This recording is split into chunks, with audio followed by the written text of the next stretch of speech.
This is Pulse of Africa, the face and voice of Africa. The story of resurgent and burgeoning Africa is here, only on the Pulse of Africa channel.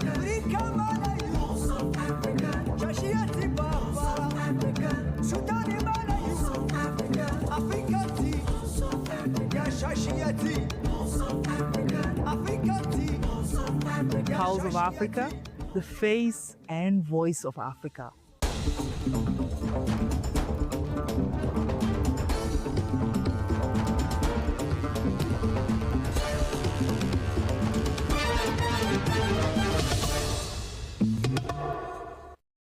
Hello and welcome to Pulse of Africa. Tonight we journey across the continent, tracking stories of celebration, ambition and strategic partnership that are shaping our future. From Ghana's historic anniversary celebrations and Ethiopia's bold vision to power millions to major developments in international finance and African football. Let's begin. Our first story takes us to Ghana, a nation celebrating a monumental milestone.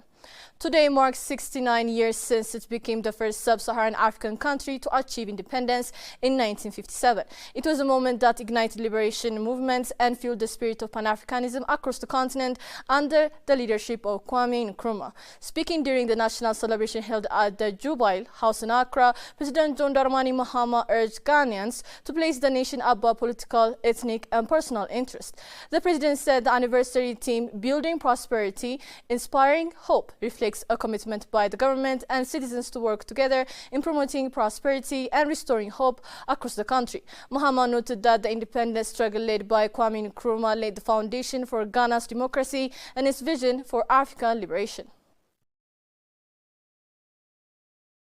The independence of Ghana is meaningless unless it is linked up with the total liberation of the African continent. Nkrumah did not only grant us independence, he awakened within us a sense of consciousness and a continental purpose. Starting with the UGCC and eventually the CPP, along with the countless unsung heroes and patriots, they sparked a movement that altered the course of African history. Today, we honor the memory of Osajifo Dr. Kwame Nkrumah and all others who have led this country after him. All of them have been a part of our history and have brought us to this moment in our lives. He recalled Nkrumah's historic declaration that Ghana's independence would be incomplete unless it was linked to the total liberation of the African continent. Highlighting Ghana's democratic progress, the president praised the country's cultural political tolerance and peaceful transfers of power, noting that successive administrations have contributed to national development. Mahama also reflected on Ghana's historic ties with the African diaspora, referencing the legacy of transatlantic slave trade and the historic sites at Cape Coast Castle and Elmina Castle, which stand as reminders of millions of Africans taken across the Atlantic. He announced that Ghana will soon submit a motion to the United Nations calling for slavery and the transatlantic slave trade to be recognized as the gravest crimes against humanity, a move aimed at strengthening the global campaign for justice and restitution. Today, Ghana is working with partners across Africa and the diaspora to seek historical justice. Later this month, Ghana will submit a motion to the United Nations declaring slavery and the transatlantic slave trade the gravest crime against humanity. The president further called on citizens to demonstrate patriotism through everyday actions, stressing that freedom comes with responsibility and that national development requires discipline, integrity and unity. Despite challenges over the past decades, Mahama said Ghana's journey since independence reflects the resilience and determination of its people to continue building a stronger and more prosperous nation.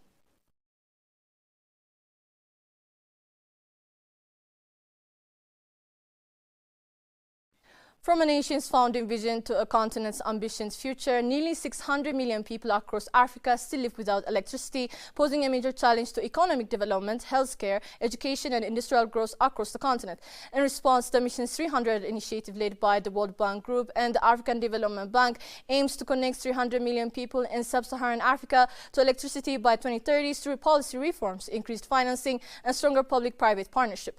Against this backdrop, Ethiopia has presented its national energy compact at the Mission 300 conference in Cape Town, South Africa, outlining an ambitious roadmap to expand electricity access, attract investment and strengthen the country's renewable-based power sector. The conference brought together energy and finance ministers, development partners, leading institutions and private sector leaders to accelerate energy access across the continent. Presenting Ethiopia's compact during the forum, Minister of Water and Energy Habtamu Itefa said the strategy is anchored on 5 key pillars: expanding electricity and clean cooking access, strengthening energy infrastructure, increased regional power trade, enhancing institutional capacity in the sector, and promoting private sector participation.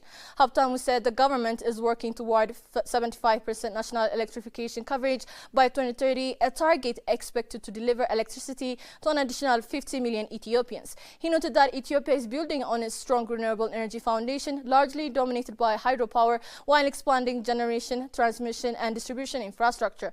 The country plans to increase its installed power generation capacity to 14,000 megawatts by 2030, maintaining its position as one of Africa's leading renewable energy producers. The compact also prioritizes expand clean cooking access to 58% of the population as part of a broader efforts to improve energy access and reduce environmental impacts. Habtamu highlighted Ethiopia's growing role in regional energy integration, noting that the country already exports electricity to neighboring countries and is developing additional cross-border interconnections to strengthen regional power trade. He also pointed to ongoing reforms aimed at improving the efficiency and financial stability of the power sector while creating a more favorable environment for private sector investment. Ethiopia is among the second cohort of Mission 300 countries and developed its National Energy Compact as a framework to accelerate electrification and mobilize large-scale investment. Mission 300, launched in April 2024 by the World Bank Group and the African Development Bank, is one of the continent's most ambitious energy initiatives aimed at expanding electricity access across sub-Saharan Africa.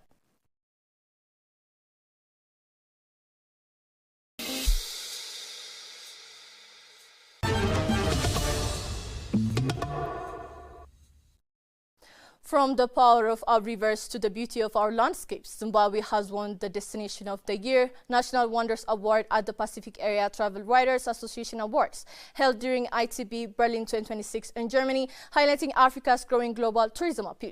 The recognition celebrates Zimbabwe's exceptional natural attractions, conservation efforts, and authentic travel experiences. Tourism and Hospitality Industry Minister Barbara Rudzi was also named Tourism Minister of the Year Africa for her leadership in expanding the country's tourism sector. The recognition affirms Zimbabwe's position as a unique, authentic, and world-class destination. Minister Rudzi said the recognition reflects transformative leadership and bold innovation within Zimbabwe's tourism sector. This recognition, together with the patois recognition, is a confirmation of the deliberate government efforts to ensure promotion of this beautiful destination. Sustainable tourism is very, very key within the framework and strategy of our country in the tourism spectrum. We are not going anywhere if we leave our communities behind the growth of tourism. Realization of the environment itself, climate resilience, is a must in our frameworks about tourism. Zimbabwe's tourism industry is a key pillar of the country's Vision 2030 development agenda, which aims to transform the economy and strengthen sustainable tourism growth. The country is globally known for its iconic attractions, including Victoria Falls, Hwange National Park, Manaples National Park, and the historic Great Zimbabwe's ruins, drawing visitors seeking nature, wildlife, and cultural heritage. The award affirms Zimbabwe's positioning as a world of natural wonders, unique, uncrowded, authentic, and safe. Officials say the award reflects Zimbabwe's growing international recognition as a leading African destination and its commitment to sustainable and inclusive tourism development.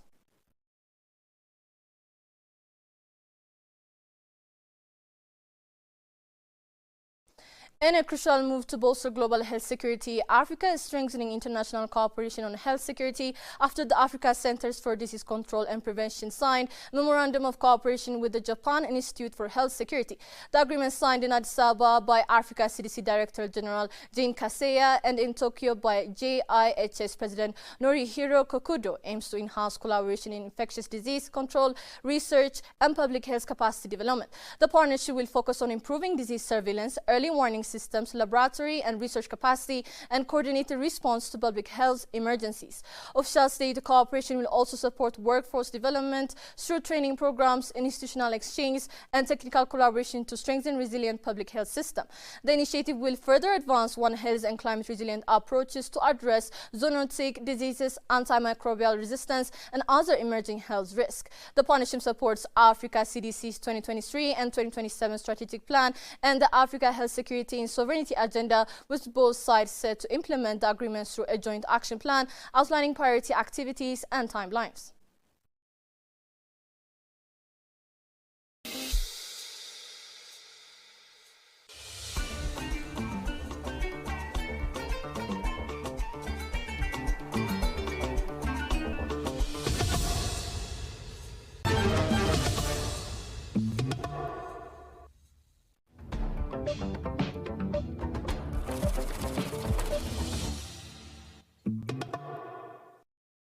Now let's turn to business. Senegal has announced a plan to close 19 government agencies which account for about 1,000 jobs, with officials in the debt-burdened country expecting the move to save at least 55 billion CFA francs over the next 3 years, a statement said.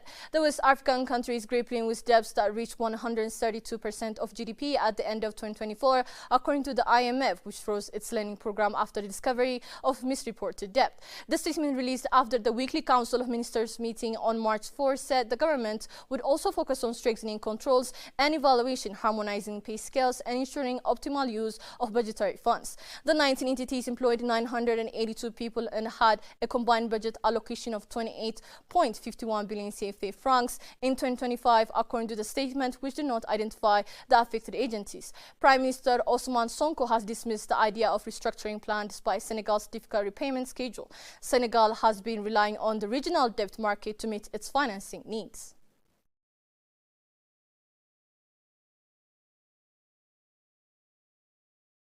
Mozambique tops the Standard Bank Africa Trade Barometer 2025, climbing from third place in 2024, driven by currency stability, strong export performance, and major FDI projects, including the Coral South and Coral North LNG developments. However, on-the-ground business confidence tells a different story. Strict foreign exchange controls and FDI benefits, mostly going to foreign contractors, have created operational challenges for local business, leaving many small enterprises struggling to pay suppliers or sustain operators. South Africa and Namibia follow Mozambique in the rankings, highlighting regional trade growth amid uneven domestic impact.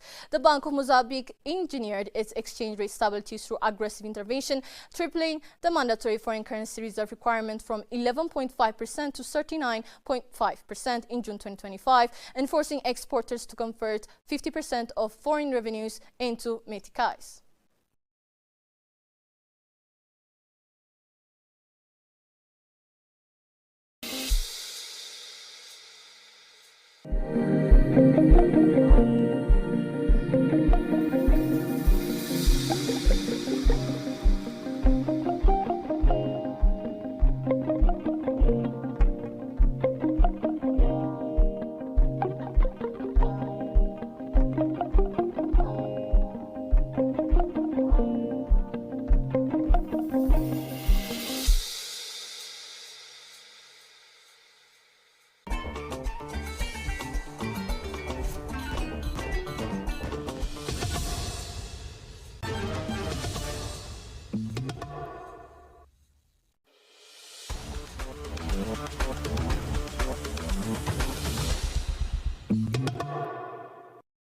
And finally, in the world of sport, we have big news from both men's and women's football. Morocco has entered a new era after appointing Mohamed El Habi as the new head of coach of the national football team, succeeding Walid Regragui.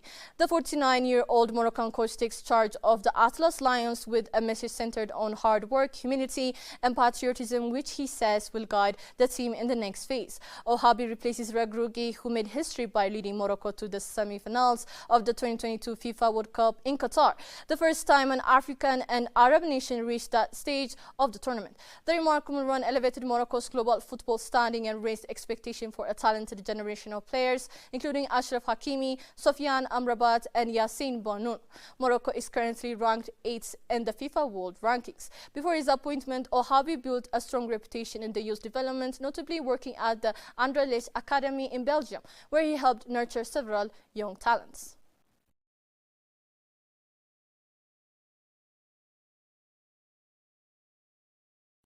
Meanwhile, the Confederation of African Football has postponed the 2026 Women Africa Cup of Nations. The decision came after a long period of uncertainty on whether the tournament would take place as earlier scheduled.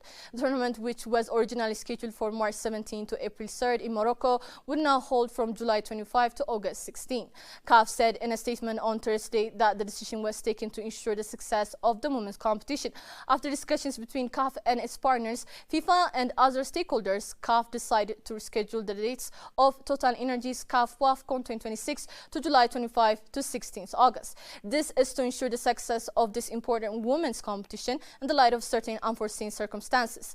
Preparation for the Total Energies CAF WAFCON 26 are underway, and all the parties are confident that it will be very successful, CAF noted.